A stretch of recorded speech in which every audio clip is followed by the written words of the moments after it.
Shirilla is facing charges that include murder and aggravated vehicular homicide.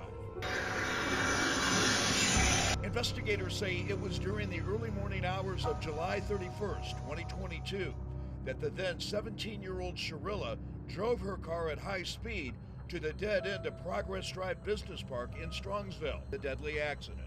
There was a third occupant of the vehicle. Prosecutors then made the decision to try Shirilla as an adult for allegedly murdering Davion Flanagan and Dominic Russo. The trial of Mackenzie Shirilla. You can sit if it's more comfortable, whatever's better for you. The families of Dom and Davion, I'm so deeply sorry. I hope one day you can see I would never let this happen or do it on purpose. I wish I could remember what happened. I'm just so sorry. I'm heartbroken. I love Dom and Davion. We were all friends and Dom was my soulmate. I wish I could take all your pain away, and I'm so sorry. And to my family, thank you for the support and all the love you guys give. Thank you for fighting with me. I love you all so much. I'm done. Thank you. Even cool. I'm just one of those girls that can do a lot of drugs and not die. I'm not even cool. I'm just one of those girls that can do a lot of drugs and not die. I'm not even cool. I'm just one of those girls that can do a lot of drugs and not die. Meet 17-year-old Mackenzie Shirilla, living in the peaceful suburb of Strongsville, Ohio, a place not too far from the bustling city of Cleveland. This is Dominic Russo, a 20-year-old guy and Mackenzie's boyfriend. Often, they would be joined by their 19-year-old friend, Davion Flanagan. Now, let's go back to Sunday, July 31st, 2022. The clock reads 5:30 a.m. As the morning sun begins to rise, Mackenzie, Dominic, and Davion ride in the Camry. All seems normal, except they've allegedly been smoking marijuana. The car is on Pearl Road, heading south, slowing down as it turns onto Progress Drive. This area is the Progress Business Park, a typically quiet place on Sunday mornings.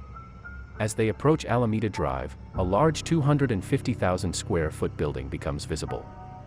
It's a pipeline repair and maintenance facility. Suddenly, without warning, Mackenzie jerks the steering wheel and accelerates. The speedometer shows the car reaching 100 miles per hour. Moments later, there's a massive collision with the brick exterior of the building. Emergency responders arrive to a scene of devastation. Dominic and Davion are no more. Mackenzie, unconscious but alive, has a fuzzy Prada slipper pressed on the accelerator. Mackenzie would survive, undergoing multiple surgeries. But in her pocket, another secret is found: magic mushrooms and a digital scale. Fast forward to November 4th, 2022. Mackenzie is now in custody, facing a slew of charges. Her crimes don't just end with this accident. Weeks earlier, she's alleged to have broken into a church, leading to additional charges. By August 2023, Mackenzie's bench trial concludes.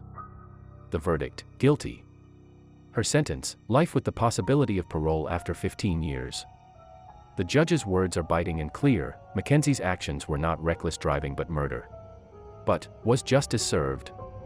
What led Mackenzie to this path? This trial is a culmination of decisions made by one person, the defendant. Those decisions have forever altered the futures of 3 families, and of you also, Mackenzie. And your decisions forever robbed Dominic and Davion of the futures that they had before them. If there is one thing that can be taken away from this case, as painful as it is this: every decision we make is important. Every action we make is important. Regardless of whether the decision is a good one or a bad one, or the actions are good or not, the result is the same.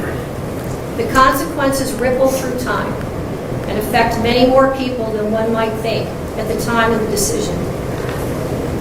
In criminal cases, the state carries the greatest burden under our law, proof beyond a reasonable doubt. As I previously stated, I considered all the evidence presented, and at this point I would like to comment specifically on Exhibit 802, the crash video. This is the type of evidence you can never unsee.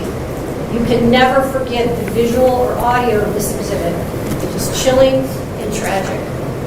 As you review that exhibit, you know that you are watching the oncoming deaths of 2 people, and there is nothing that will stop it. The video clearly shows the purpose and intent of the defendant. She chose a course of death and destruction that day. Exhibit 802 crystallizes the deadly decision-making of the defendant. She morphs from a responsible driver to literal hell on wheels as she makes her way down the street. Mackenzie alone made the decision to drive the car, to drive an obscure route, a route she visited a few days before, and a route not routinely taken by her. Mackenzie alone chose the time to make the drive, early in the morning, when any reasonable person would expect that few people would be nearby to witness it or offer life-saving assistance. She made these decisions despite knowing, as any reasonable person would, that her mission of death could have involved others, not even in the car with her, other people, other cars, pedestrians. She had a mission, and she executed it with precision. The mission was death. Mackenzie alone decided to push the pedal to the floor and demand the ultimate speed of that vehicle to 90 to 100 miles per hour. She alone decided what was to be. Mackenzie decided death was the ultimate goal that day, and she alone made that decision for Dominic and Davion, and she continuously acted in a manner to achieve her purpose. Whether or not she intended to also kill herself is a matter of speculation. They have no relevance to the weighing of the evidence in this case. The totality of the evidence clearly demonstrates that Mackenzie Shirilla acted purposely and intentionally in the early morning hours of July 31st, 2022, and her purpose was to kill Dominic Russo and Davion Flanagan. No reasonable fact finder could view the totality of this evidence in this case and come to any other conclusion. Her actions were controlled, methodical, deliberate, intentional, and purposeful. This was not reckless driving. This was murder. Court renders the following verdicts. Count 1. The court, having had count 1 tried to it pursuant to waiver, finds the defendant, Mackenzie Shirilla, guilty of murder, to wit Dominic Russo, in violation of Ohio Revised Code Section 2903.02a as charged in count 1. Count 2. The court, having had count 2 tried to it pursuant to waiver, finds the defendant, Mackenzie Shirilla, guilty of murder, to wit Davion Flanagan, in violation of Ohio Revised Code Section 2903.02a as charged in count 2 of the indictment. Count 3, murder. The court, having had count 3 tried to it pursuant to waiver, finds the defendant, Mackenzie Shirilla, guilty of murder, to wit Dominic Russo, in violation of Ohio Revised Code Section 2903.02b as charged in count 3. Count 4, murder.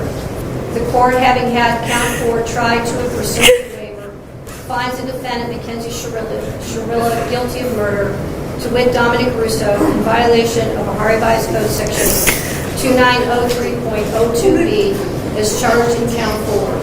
Count 5, felonious assault. The court, having had count 5 tried to it pursuant to waiver, finds the defendant, Mackenzie Shirilla, guilty of felonious assault, to wit Dominic Russo, in violation of Ohio Revised Code Section 2903.11 of the Revised Code as charged in count 5 of the indictment. Count 6, felonious assault. The court, having had count 6 tried to it pursuant to waiver, finds the defendant, Mackenzie Shirilla, guilty of felonious assault, to wit Dominic Russo, in violation of Ohio Revised Code Section 2903.11a2 as charged in count 6. Count 7, felonious assault. The court, having had count 7 tried to it pursuant to waiver, finds the defendant, Mackenzie Shirilla, guilty of felonious assault, to wit Davion Flanagan, in violation of Ohio Revised Code Section 2903.11a1 as charged in count 7. Count 8, felonious assault. The court, having had count 8 tried to it pursuant to waiver, finds the defendant, Mackenzie Shirilla, guilty of felonious assault, to wit Davion Flanagan, in violation of Ohio Revised Code Section 2903.11a2 as charged in count 8. Count 9, aggravated vehicular homicide. The court, having had count 9 tried to and pursuant to waiver, finds the defendant, Mackenzie Shirilla, guilty of aggravated vehicular homicide, to wit, Dominic Russo, in violation of Ohio Revised Code Section 2903.06A2A, as charged in count 9. Count 10, aggravated vehicular homicide.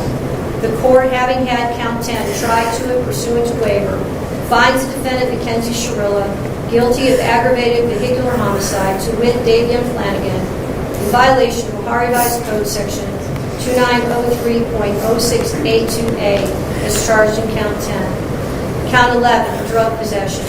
The court, having had count 11 tried to and pursuant to waiver, finds the defendant, Mackenzie Shirilla, guilty of drug possession in violation of Ohio Revised Code Section 2925.11A, as charged in count 11. Count 12, possessing criminal tools. The court, having had count 12 tried to and pursuant to waiver, finds the defendant, Mackenzie Shirilla, guilty of possessing criminal tools in violation of Ohio Revised Code Section 2923.24A, as charged in count 12. The court, having had count 12 tried to and pursuant to waiver, finds the defendant, Mackenzie Shirilla, guilty of possessing criminal tools, and further finds the defendant did intend to use a substance, device, instrument, or article, to wit, a digital scale, to commit the offense of a felony. Sentencing will be 1 week from today, August 21st at 1 p.m. If any party wishes to file a sentencing memorandum, it is to be filed by 4 p.m. on Thursday, August 17th. Thank you. Thank you. Love you, baby. Love you. Love you. Everybody drinks this quick.